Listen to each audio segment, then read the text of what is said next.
नमस्कार दोस्तों, आह्वान इस प्रोग्राम में आपका स्वागत है। जैसा कि आप जानते हैं, यहाँ हम आपकी अनेक समस्याओं का समाधान लेकर आते हैं। ऐसे ही आज हम आपकी अनेक समस्याओं का समाधान लेकर आए हैं हमारी ब्रह्म कुमारी अनीता दीदी से। अनीता दीदी, आपका हार्दिक स्वागत है इस कार्यक्रम में। कई पत्र आए हैं हमारे पास। जैसा कि एक पत्र आया है राहुल का। वो दिल्ली से हैं। वो लिखते हैं कि मैं 12th स्टैंडर्ड में हूँ। मेरे एग्ज़ाम को 1 महीना है, पर मैं पढ़ाई नहीं कर पा रहा हूँ। मेरा एम है मेरिट में आना, पर मैं नहीं कर पा रहा हूँ क्योंकि मैं डिप्रेशन में हूँ। इसकी वजह है मेरे माता पिता। उनके माता पिता में बहुत झगड़ा होता है, जिनके कारण घर पे बहुत टेंशन होती है और वो अलग होना चाहते हैं। ऐसे में मैं क्या करूँ? मेरी पढ़ाई भी नहीं हो पा रही है और घर पे बहुत टेंशन का माहौल है। राहुल के सामने प्रॉब्लम तो ज़रूर बड़ी है, लेकिन जो हिम्मत वाले होते हैं वो जितनी बड़ी समस्या सामने आती है उसको और ज़्यादा हिम्मत और जोश से उसका मुकाबला करते हैं। होना ये चाहिए कि उसको अपने आप को चैलेंज कर देना चाहिए कि जो भी बात मर्जी सामने आए, लेकिन मैं उसको बहुत हिम्मत से जीत करके दिखाऊंगा। और फिर राहुल तो छोटा बच्चा है, मम्मी डैडी तो बड़े हैं। ज़रूरी बात है, ये उनकी प्रॉब्लम का हिस्सा नहीं है और उनकी प्रॉब्लम में इसको कुछ काम करना भी नहीं है। अगर इसको कुछ काम है तो सिर्फ इसके मन में एक तूफान है कि ये क्या हो रहा है हमारे घर के अंदर। तो ऐसे में इस बच्चे को चाहिए कि अपने मन के अंदर कुछ पॉजिटिव थॉट्स करे कि सब ठीक हो जाएगा, अच्छा हो जाएगा। ये जो भी घर में तूफान आया है ये टेम्परेरी है और थोड़े दिनों में ठीक हो जाएगा। और फिर अगर मम्मी डैडी बड़े हैं, उनकी आपस में कोई उलझन चल रही है, मैं क्यों बीच में पढ़ करके अपना टाइम खराब करूं। इसलिए इसको अपना मैक्सिमम टाइम अपनी पढ़ाई में लगाना चाहिए। और जब भी किताब सामने लेकर के बैठे तो पहले परमात्मा का आह्वान करे कि हे प्यारे परम पिता, आप आओ, आप मेरे पिता हो, आप मेरी माँ हो, आप मेरे को यहाँ बैठ करके गाइड करो, मैं पढ़ने चाहता हूँ। और ऐसे जब सुंदर संकल्प लेकर के वो किताब को सामने रखेगा, पढ़ाई में मन लगाने की कोशिश करेगा तो अवश्य लगेगा। इस बच्चे ने समझ लिया है कि घर की बात इतनी बड़ी है जो मैं पढ़ ही नहीं पाऊँगा। उसको ये सोच लेना चाहिए कि बात बड़ी नहीं है, ठीक हो जाएगी, ठीक हो जाएगी। सोचने से उस बात को एक पॉजिटिव एनर्जी मिलेगी और इसके पॉजिटिव थॉट्स हो सकता है घर के अंदर का वातावरण बदल करके मम्मी डैडी के मन को भी बदल सकते हैं। वो अगर पॉजिटिव लाभ भी लेता है तो घर का इतना टेंशन है, झगड़ा है कि वो कंसंट्रेट नहीं कर पाता है। ऐसे में पॉजिटिव सोचना भी एक टेम्परेरी हो जाता है। तो ऐसे में क्या करना चाहिए? ऐसे में राहुल को हम एक सजेशन देते हैं कि अगर उसको इस तरह का संग मिल रहा है जो उसको बार बार नेगेटिव कर रहा है, तो उसको कुछ पॉजिटिव करने का भी संग लेना चाहिए। अगर अपनी पढ़ाई की किताब पर उसका माइंड कंसंट्रेट नहीं हो रहा है तो कुछ टाइम, चाहे 15-20 मिनट भी, कुछ अच्छी बुक्स ज़रूर स्टडी करे। कहीं सत्संग में जाकर के 15-20 मिनट बैठे, आश्रम पे जाकर के मेडिटेशन करे, कहीं एकांत में पार्क में जाकर के बैठ कर के स्टडी करे। उस वातावरण से खुद को निकालने की कोशिश करे, क्योंकि बच्चे की घर की रिस्पॉन्सिबिलिटी तो होती नहीं है। अगर रिश्तेदार आते हैं, फोन्स आते हैं, ये होता है वो होता है, तो उस घर से थोड़ा टाइम उसको बाहर निकलना चाहिए। कुल मिला करके उस साइकिल को ब्रेक करने के लिए उसको कुछ ऑप्शंस यूज़ करने चाहिए। या तो कुछ अच्छा संग करे, या कुछ अच्छा पढ़े, या फिर अपने आप को कहीं एकांत में लेकर के जाए। उसको ये समझ लेना चाहिए कि इस प्रॉब्लम के आगे मैंने सरेंडर नहीं करना है। अगर थॉट से अपने आप को सरेंडर कर देगा तो प्रॉब्लम इतनी बड़ी हो जाएगी कि ज़रूर हार जाएगा। अगर सरेंडर नहीं करेगा तो खुद को बड़ा करके प्रॉब्लम को झुकाया जा सकता है। ये अपने अंदर के थॉट्स के अंदर बहुत ताकत होती है। ये सोच करके चलेगा कि मैं महान संकल्पों से अपने अंदर के बड़प्पन को पैदा करके इस समस्या को जीतूंगा तो जीत जाएगा। मैं बच्चा हूँ, मैं क्या करूँ, मैं कुछ नहीं कर सकता हूँ, ऐसा सोचेगा तो फिर जीत होना पॉसिबल नहीं है। अपने माता पिता का इकलौता बच्चा है, तो माता पिता तो अलग होने ही वाले हैं। ऐसे में सिर्फ माता का प्यार मिलना या सिर्फ पिता का प्यार मिलना और एक का नहीं मिलना, एक से डिस्टेंस बन जाना, वो प्रॉब्लम कहीं ना कहीं तो खड़ी होगी ही।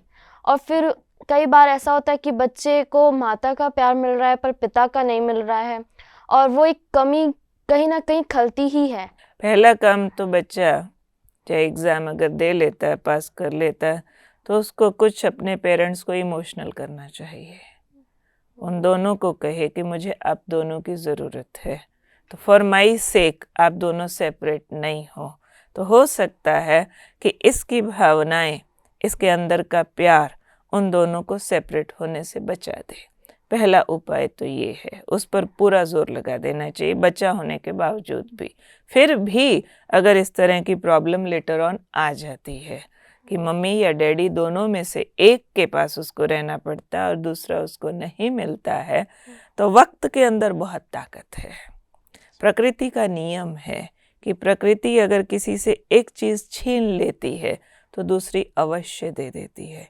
जिस तरह से कुछ लोग ब्लाइंड हो जाते हैं, उनकी दोनों आंखें चली जाती हैं पर उनकी सिक्स्थ सेंस जागृत हो जाती है। कई बार आपने देखा होगा ब्लाइंड होने के बावजूद वो लोग गाते बहुत अच्छा है। वो लोग आपके पैर की आवाज़ से आपको बता देंगे कि कौन आया है। उनके कई और सब्जेक्ट्स में बहुत अच्छी प्रोग्रेस हो जाती है। इसलिए क्या खोया जा रहा है उस पर ध्यान न दे। मुझे ज़िंदगी में क्या करना है, क्या पाना है, उस पर फोकस्ड रहे तो जो अभाव है उसकी फीलिंग नहीं रहती है। इसके तो पेरेंट्स है, पेरेंट्स में से कोई एक भी साथ रहे तो भी बहुत बड़ा काम हो सकता है। ज़िंदगी में ऐसे ऐसे महान लोगों की कहानियाँ हम लोगों के सामने है जिसकी न माँ थी न बाप था, अनाथ लोग थे, लेकिन बड़े बड़े कारनामे कर गए दुनिया के अंदर। इसलिए फिर वही बात बार बार कहती हूँ, हिम्मत न हारो। हिम्मत के अंदर बहुत बड़ी ताकत होती है। कैसी भी समस्या का मुकाबला किया जा सकता है, बशर्ते हम अपने आप को करने वाले मोड पर रखें कि एट एनी कॉस्ट मैंने बेस्ट ज़िंदगी में करना ही है, तो समस्याएं रास्ता बदलने लग जाती है। कोई भी अभाव आपके रास्ते का विघ्न नहीं बनता है। जब वो शादी के पड़ाव पर पहुँचे तो क्या ऐसा उनके माइंड में हो सकता है कि अगर मैंने ये शादी की तो क्या पता जैसे मेरे माता पिता ने किया, क्या मेरे साथ हो सकता है? ये जो प्रभाव एक इंस्टेंस उनके दिमाग में है, क्या वो उन पे प्रभाव डालेगा या फिर उनसे जीते पाएंगे? डलवाना चाहेंगे तो डलेगा, नहीं डलवाना चाहेंगे तो नहीं डलेगा। ये अपने ऊपर है। ये माइंड बहुत स्ट्रॉन्ग है और बहुत इनोसेंट भी है। इसको जो कमेंट देते हैं वही रिसीव करता है। अगर वो पहले से ही सोच लेगा अगर मेरे मम्मी डैडी के साथ ऐसा हुआ है तो मेरे साथ ज़रूर होगा, तो चांसेस हैं कि होगा। और अगर ये सोच लेगा कि सबके साथ एक जैसा नहीं होता है, सबकी ज़िंदगी एक जैसी नहीं होती है, तो नहीं होगा। और वैसे भी बहुत बड़ा सच है कि एक के साथ जो हुआ वही सबके साथ नहीं होता है। पांचों उंगलियां एक जैसी तो नहीं होती है ना। एक मोहल्ले के अंदर सब लोग एक जैसे नहीं होते। एक परिवार में अगर 5 बच्चे हैं तो पांचों एक जैसे नहीं होते। इसलिए सबके सर्कमस्टांसेस एक जैसे नहीं होते। तो जैसे जैसे बड़ा होगा तो राहुल से हम ये कहते हैं कि थोड़ा ब्रॉड माइंडेड होके जिए, खुली आंखों से दुनिया को देखे। इतने नैरो पर्सपेक्टिव से दुनिया को मत देखे कि जो मेरे मम्मी डैडी के साथ हुआ सो मेरे साथ होगा। मीन्स क्या? इतना नैरो पर्सपेक्टिव है कि उसको सिर्फ मम्मी डैडी और मैं दिख रहा है, बाकी दुनिया भी तो उसी के सामने ही गुजर रही है ना। तो सबको देखे कि सबकी ज़िंदगी एक जैसी नहीं होती है। एक बात न मिले दूसरे से, कल का दिन न मैच करे आज से, कल तक भी अगर मेरे को असफलता हुई है तो आज मुझे ये सोचना चाहिए अब नहीं होगी। 99% तक भी हार हो जाए तो भी ये सोचना चाहिए अब भी जीत होगी तो हो जाएगी। जैसा कि दीदी आपने कहा कि ब्रॉड माइंडेड होना चाहिए, एक पॉजिटिव संकल्प लेना चाहिए, पर अगर उनके माता पिता अलग हो जाते हैं तो फ्यूचर में कभी ना कभी कहीं ना कहीं उन्हें उनकी कमी तो खलेगी ही। ऐसे में उन्हें क्या करना चाहिए, तो उनका समाधान बताइए। ज़रूरी बात है, इंसान है तो कई बार ज़िंदगी में ऐसे थॉट आ सकते हैं कि दोनों में से एक क्यों नहीं है मेरे पास। तो जी। जैसे ही इस तरह से अंदर कोई पेन आता है तो कहते हैं कि हर मर्ज से पहले उसकी दवा बनती है। तो ये एक पेन है, अभाव जो अंदर उसको फील आ रहा है, तो उस फीलिंग को ओवरकम करने के लिए फिर सत्य ज्ञान है। इस संसार के अंदर जो कुछ भी हो रहा है सब एक नाटक ही तो है। चाहे मम्मी हो या डैडी हो, भाई हो या बहन हो, ये सिर्फ एक शॉर्ट टाइम के लिए मानव देह धारण करके अपनी अपनी एक्टिंग कर रहे हैं। उस टाइम इस बच्चे को हम अभी से कह देती हूँ कि अगर ऐसा कोई चांस आता है तो आध्यात्मिक ज्ञान का सहारा ले। और आध्यात्मिक ज्ञान के अंदर वो शक्ति है जो मनुष्य को किसी भी अभाव को अनुभव करने नहीं देती। और उसके लिए उसको ज़रूरी नहीं है कि अपना काम छोड़े, अपना घर छोड़े या मम्मी या डैडी में से किसी को छोड़े, ऐसा कुछ भी नहीं है। आध्यात्मिक ज्ञान एक राइट अंडरस्टैंडिंग का दूसरा नाम है। राइट अंडरस्टैंडिंग ये कहती है कि जहाँ आप हो उसको बेस्ट प्ले करो।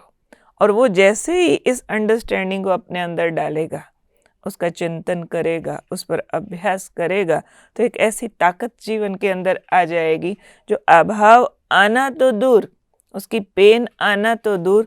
बहुत सारे लोग जिनको पेन आती है इस तरह की बातों की, किसी का माँ नहीं होता, किसी का पिता नहीं होता, किसी को शरीर के अंदर कोई अंग नहीं होता, ऐसे सब की मॉरल सपोर्ट बन सकता है अगर अपने अंदर वो सत्य ज्ञान को रखे कि वास्तव में मैं परम पिता परमात्मा की संतान हूँ, वो मेरी माता है, वो मेरा पिता है।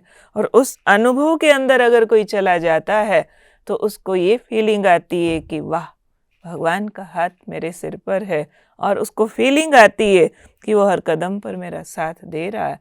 और ये फीलिंग्स इतनी बड़ी गॉडली गिफ्ट है कि वो पेन होने नहीं देती है, अभाव का अनुभव होने नहीं देती है। चाहे कहा कि मनुष्य सामाजिक प्राणी है, इवन देन इसी समाज के अंदर ही ईश्वरीय अनुभव किए जा सकते हैं।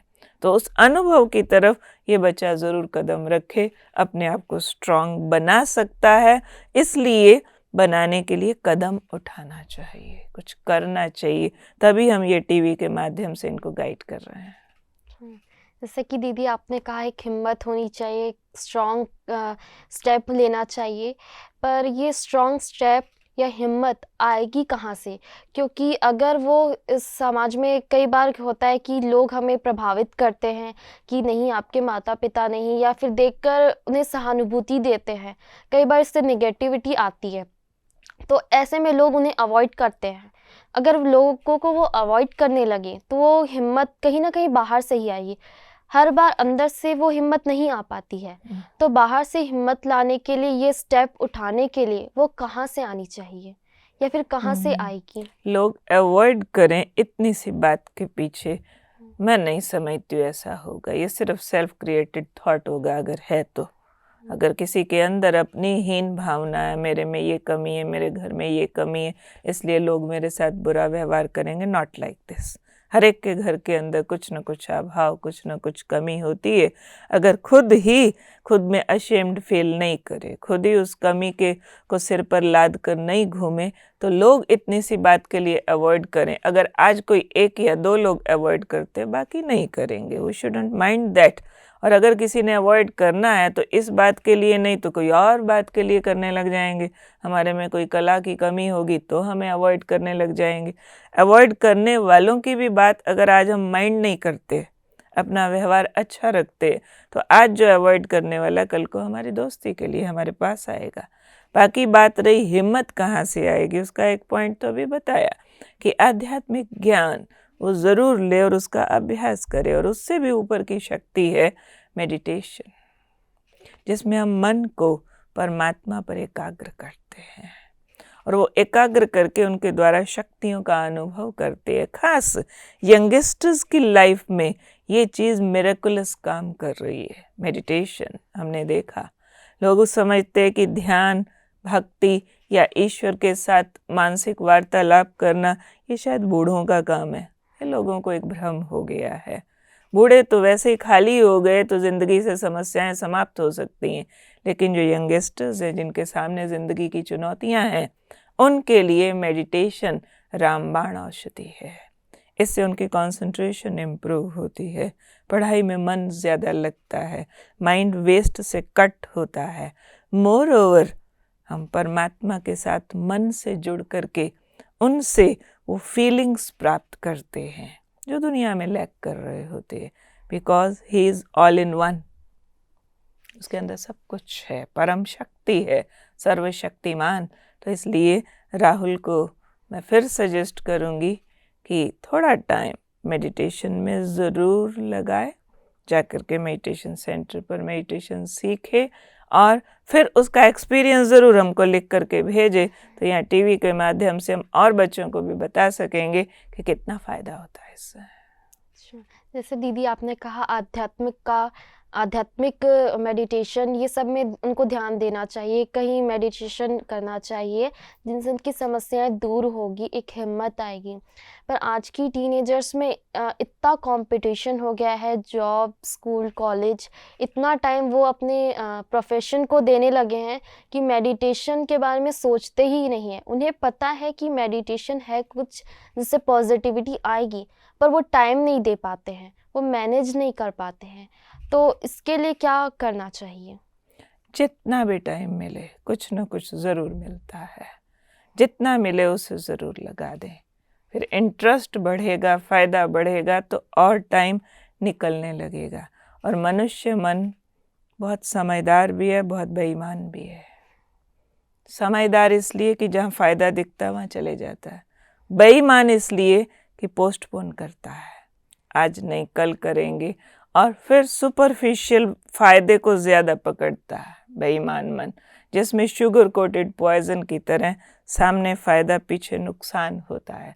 लेकिन ये बच्चा समझदार दिखाई पड़ता है, इसलिए प्रश्न लिख करके भेजा है।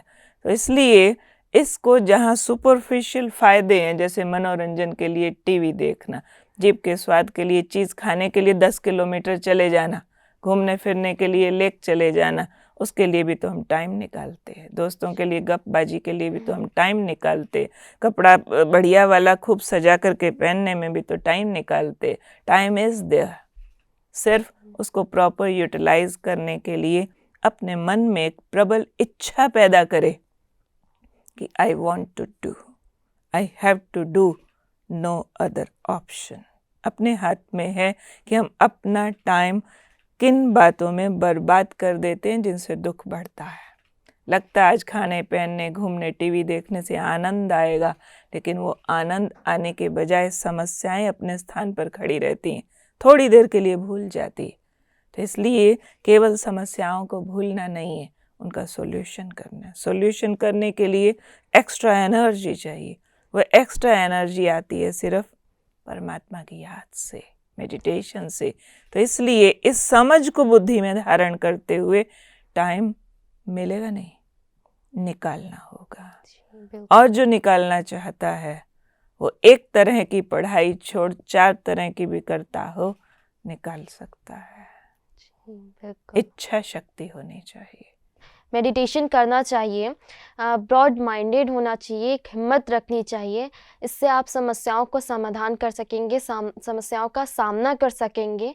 जी, जैसा कि आपने कहा कि अगर उनका डिवोर्स होता है तो वो एक इमोशनली रूप से उन्हें बोल सकता है, मतलब वो उनका डिवोर्स रोकने के लिए इमोशनली उनसे बातें कर सकता है।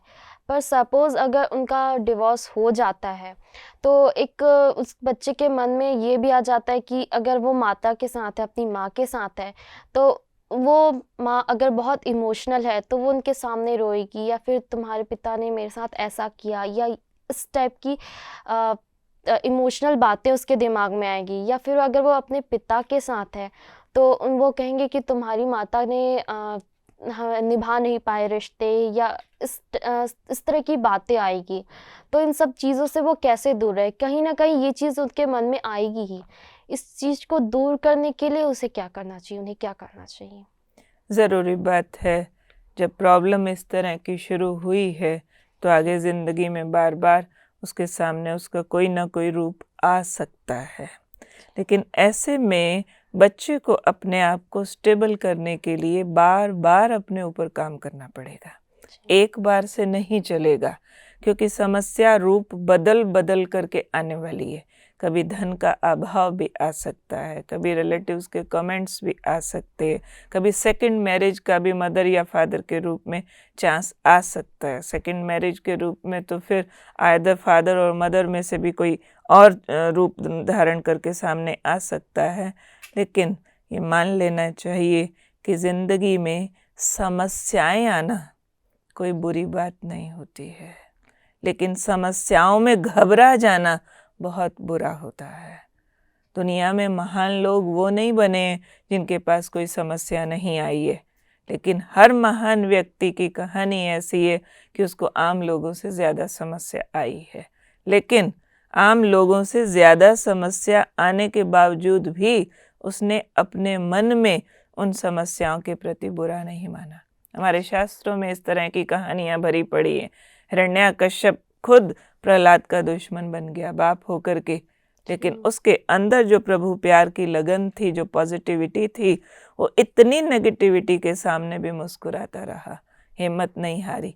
तो इसलिए नेगेटिविटी कितनी भी प्रबल हो, चाहे रिश्तेदारों के नेगेटिव कमेंट्स के रूप में, चाहे मदर के कमेंट्स के रूप में तेरे फादर ऐसे ऐसे ऐसे खराब, चाहे फादर के साथ रहे तो उनके कमेंट्स के रूप में तेरी माँ ऐसी ऐसी ऐसी, इसके बावजूद भी अंदर एक पॉजिटिविटी खुद बना करके रखे।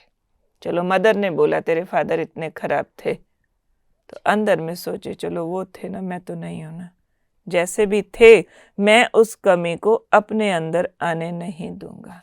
अब मैं माँ को सुख दूंगा, माँ को अगर जो अभाव आया है मैं उसको पूरा करूंगा, मैं हिम्मत नहीं हारूंगा। हर नेगेटिविटी को काउंटर करे एक ग्रेट थॉट से, नॉट ओनली पॉजिटिव, लेकिन एक ग्रेट थॉट से कि वो गलत था, इट्स ओके, अब मैं उसको ठीक कैसे करूं। सिर्फ गलत था सोचेगा तो बहुत दुखी हो जाएगा। गलत था, ठीक, इट्स ओके, मैंने ठीक करना है। हर एक प्रॉब्लम को एक चैलेंज के रूप में लिया जाता है। जैसे एक योद्धा होता है ना, युद्ध के मैदान में खड़ा है, सामने दुश्मन आया, तो उसका रोल क्या होता है? उसका रोल होता है दुश्मन के हर चैलेंज को आंसर करे। वो कहेगा आ तुझे मजा चुकाता हूँ, इधर वाला कहेगा हाँ मैं भी देख लेता हूँ तेरे को। ऐसे प्रॉब्लम बोलेगी मैं बहुत बड़ी हूँ, तेरे मदर फादर में से एक है तेरे पास, दूसरा कोई है ही नहीं।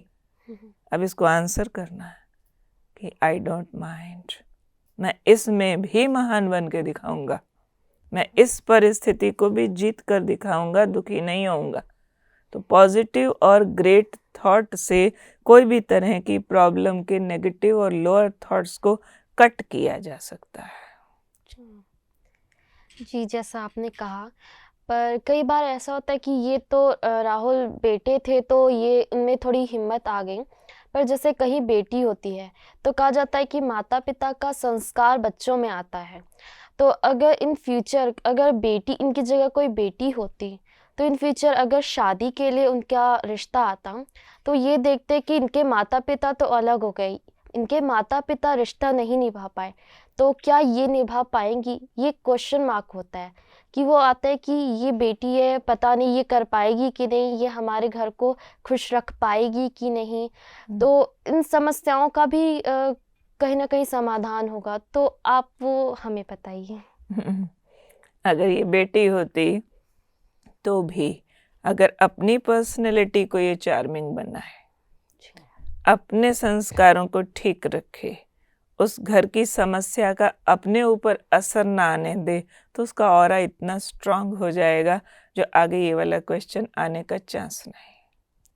आपकी बातें ज़रूर राहुल जी सुन रहे होंगे। जैसा दीदी ने कहा कि समस्याओं से घबराना नहीं है, हिम्मत बच्चे तो मदद खुदा। जो हिम्मत रखते हैं वही समस्याओं का सामना कर पाते हैं। एक ब्रॉड विज़न रखना चाहिए, पॉजिटिविटी लानी चाहिए, एक संकल्प मन में लेना चाहिए कि हम इन समस्याओं का सामना कर पाएंगे, इससे आगे बढ़ पाएंगे। जैसा कि दीदी आपने बताया, राहुल जी भी आपकी बातें सुन रहे होंगे। जैसा कि दीदी ने बताया कि समस्याओं का सामना करना ही हिम्मत होती है। अगर वो हिम्मत बच्चे होते हैं, वो समस्याओं का सामना करते हैं, घबराते नहीं हैं। एक ब्रॉड विज़न रखना चाहिए कि अगर ये हमारे साथ हुआ है तो ज़रूरी नहीं कि ये हमारे साथ ही होगा या फ्यूचर में ये होता ही रहेगा। नहीं, अगर ये समस्याएँ आई है तो कभी न कभी ये ख़त्म भी होंगी।